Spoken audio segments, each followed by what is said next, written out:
Hello everyone, welcome back to the SBRE. We're going to do a recap of the 2011 sci-fi action movie, In Time. In today's video, we're going to follow the journey of a young man who's on a quest to break the system controlled and manipulated by the rich, earning millions over the dying poor. Let's see how time as a currency turns the series of events for and against our protagonist. Make sure to watch the video till the end so you don't miss out on anything. Now just sit back, relax, and enjoy. The movie begins with the ticking of a clock with a firm masculine voice which says, "I don't have time." The screen zooms out of a green clock meter embedded on a human hand. A young man in his late 20s, Will Salas, takes his hand and looks at the ticking clock which shows 24 hours left in it. He pulls the curtain away and looks out the window. He walks out and wishes her mother a happy 50th and dances with her. He heads out with a gift of 30 minutes from her mother, promising her to meet her at the bus stop the next day. Out there, it looks like a busy street. A girl comes up to him and asks for some time. Unwilling at first, he takes her time transfer machine and lends her 5 minutes. Suddenly, he realizes that the clock is ticking and he runs to work. Up ahead, on reaching a coffee spot, he reacts to the increasing prices of coffee every day. While he and his friend Boral rush on their way to work, they spot a dead man in the street with his clock meter down to 0. Then we see workers are forming a line to be paid on the day's job, and they're being paid in time. Will tries fighting for the actual amount he deserves, but couldn't argue much as he's already low on time. After work, he goes to a local bar looking for Burrell, where he takes an hour back from an acquaintance who owed him since his gambling days. A rich man there, with a century on his clock, is buying drinks for everyone. Will asks the rich man to be careful and get out of the place. He acknowledges his suggestion, but doesn't nudge a little. The very next moment, Minutemen, the gangsters, arrive there and threaten the man. Will asks Boral to leave and himself stays back to watch. When attacked by the gangsters, he rescues the rich man and takes him safely to an empty building. The rich man introduces himself as Henry Hamilton and tells him that he's 105 years old in real time and wishes to die. Henry explains to Will the theory behind the time zones that have been made in the first place so that the rich could make millions out of the dying poor. He offers to help Will, but he refuses to take. Next morning, Henry transfers his century to Will while he was asleep and departs from there. Will runs out to save Henry from dying, but his clock runs out before Will could reach there. In another scene, Will's mother heads to catch the bus after paying off the loan, but she is crucially low on time to take a trip, so she gets off the bus and starts running. On the other hand, when Will doesn't see her coming off the bus, he runs in the opposite direction and tries to save her, but she gets timed out and dies in his arms. Then we see Raymond and his team of timekeepers who find Henry's body and get suspicious. Will, in the meantime, changes his time zone and moves out of the city of Dayton to New Greenwich, where Miss Sylvia Weiss spots him running. The timekeepers catch hold of this CCTV footage and go after him. Will heads to the casino and meets Mr. Philip Weiss over an interesting game of poker and defeats him.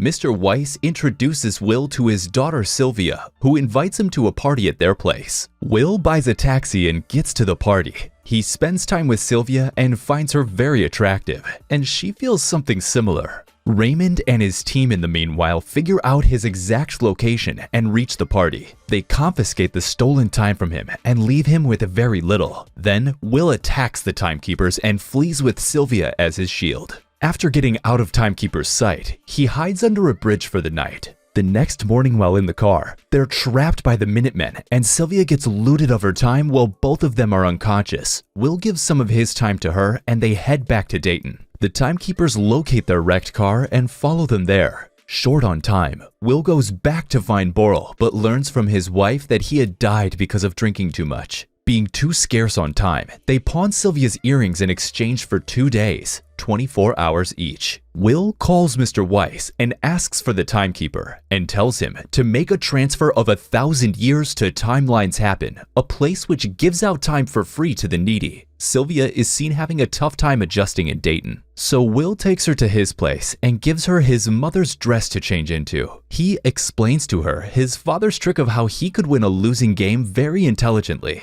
Sylvia tells him how it was when her clock started. He shares his own experience of it. Next morning, Will decides to let Sylvia go home and asks her to call for help while he covers to keep her safe. He also hands over a gun to her in case of an emergency. Sylvia goes over to make a call to her father, but shoots impulsively when she sees Raymond heading towards Will. They run off in the timekeeper's car and further use it for their advantage. Meanwhile, the market fluctuates because of Sylvia's abduction and Mr. Weiss tries to calm people down. Raymond walks in just then and makes Weiss realize that Sylvia is now on Will's side. Weiss tries to bribe him, but all his efforts go in vain. Then we see that the interest rates on borrowing an amount of time from the bank keeps on increasing every day. Will and Sylvia, in the meantime, break into a bank and rob it. After they're done, they ask the people to grab the required time they need. Will roams around distributing time to people who help others, but they need it themselves. Raymond and other timekeepers find it confusing when they see unrecorded years floating around. Mr. Weiss regrets the fact that Sylvia is his own daughter and understands how he had been suffocating her all that time.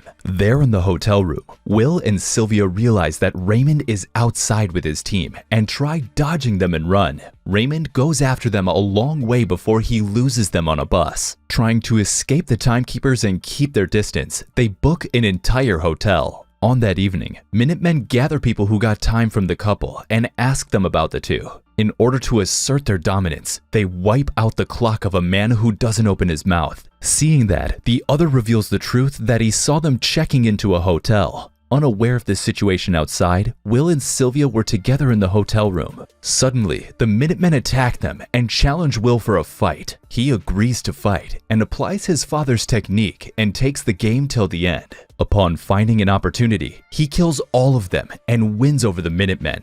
Raymond discovers the bodies and expresses his loyalty towards his job to his subordinate, who favors Will a little for all the help he's been doing. While Will considers the situation an endgame, Sylvia tries to explain it to him that there were still some other ways to go about it. Next, we see Mr. Weiss walking into a building with an increased number of guards. One of his guards spots Sylvia walking into the building and asks her to stay away. She expresses the will to surrender, but only to her father. And while she keeps everyone busy, Will reveals himself in between the guards and abducts Mr. Weiss. He takes him to his own office and opens the safety vault. Inside, they find a time storage device with 1,000,000 years on it. The two men vanish out of the office with the device. Raymond notices a movement of 1,000,000 years off the clock in New Greenwich and follows them out. Will and Sylvia plan to get out of New Greenwich and take the collected time to Dayton and distribute it amongst people to break the system. Raymond, on the other hand, drives around determined to stop them from doing so. He spots them and goes after them.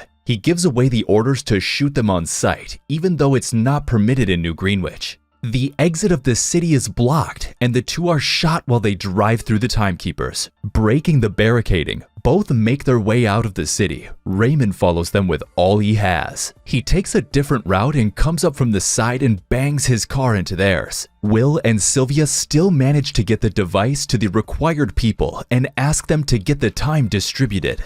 Then, a huge crowd is gathered at the distribution place. Using the crowd to their rescue, Will and Sylvia run in the opposite direction while Raymond struggles his way amidst so many people trying to catch them. Meanwhile, time gets distributed to people equally. With enough time on them, the two set off to reach Livingston on foot with Raymond looking for them in his car. He spots them running and speeds but is stopped by a roadblock. He starts running too and catches them up front. While they were still having a conversation, Raymond suddenly realizes that he hasn't topped up his time. By the time he does something about it, his clock goes out. Realizing a similar situation for the both of them, Will asks Sylvia to take his time and run to Livingston as she considers him better suited for the job. A few seconds after, Will realizes something and runs towards Raymond's car, and Sylvia follows him. He restores time in his clock from the car and catches up to Sylvia to transfer some time. Luckily, Sylvia also survives. On the other hand, the entire system is seen crumbling down as the existing gap between the rich and the poor starts disappearing. Mr. Weiss looks helpless as there's nothing he can do anymore. People start crossing time zones and living a life of equality. The authorities themselves stand confused with the situation going out of their hands. Various time zones, one after the other, start going out of the hands of the timekeepers, so they also succumb to the situation. Then we see that the authorities are still looking for the duo who caused all of this and have asked for the public's help in locating them. Will and Sylvia are sitting in a car as they watch the news about them going around. Will switches it off and they get their weapons ready for the next task at hand. They get out of the car and head towards looting a bigger bank, a task they're good at. That was it for today, guys. We hope you enjoyed the video. What are your thoughts about this movie? Would you watch it? Have a movie you want us to recap? Let us know in the comments below. Also, don't forget to leave a like and subscribe to our channel for more videos like this.